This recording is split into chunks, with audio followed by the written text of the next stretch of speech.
Hi guys, so today I'm going to be talking to you about post-colonialism in the novel The Wild Places by Robert Macfarlane. So a bit of information about the novel. It's set in England, Scotland, Ireland, and Wales, where Robert Macfarlane journeys to find some of the only wild places left in the UK. As he travels, he only walks, swims, and climbs, never using a car, and in all kinds of weather. Colonization in Great Britain. Over the years, Great Britain is colonized by the Roman Empire, Denmark, and the Celtics. They needed to be colonized to improve themselves and have better trades to have a better economy.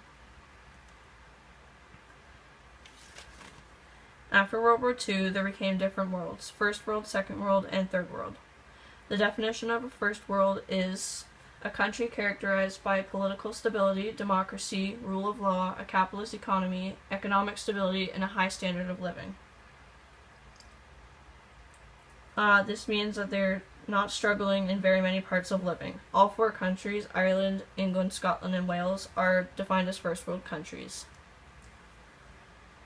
This relates to the novel because after it became a first world country, they began to grow economy and population, leaving no room for nature. This is also important because Robert travels these countries that have now been named as first world countries, and he's looking for what else is left in there.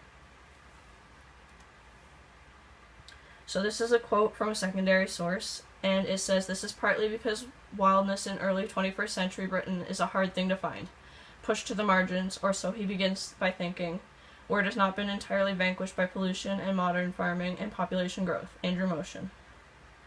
This tells us that after colonization, it was hard to find what was there before. As an example, more pollution equals less trees. This is a quote from the novel. "Time and again, wilderness has been declared dead in Britain and Ireland. Two great wars demanded and bequeathed regimentation," wrote E.M. Macfarlane, page 8.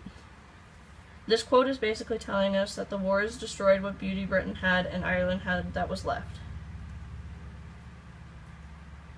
Another quote is, "In England between 1930 and 1990, over half the ancient woodland was cleared and replaced with conifer plantation."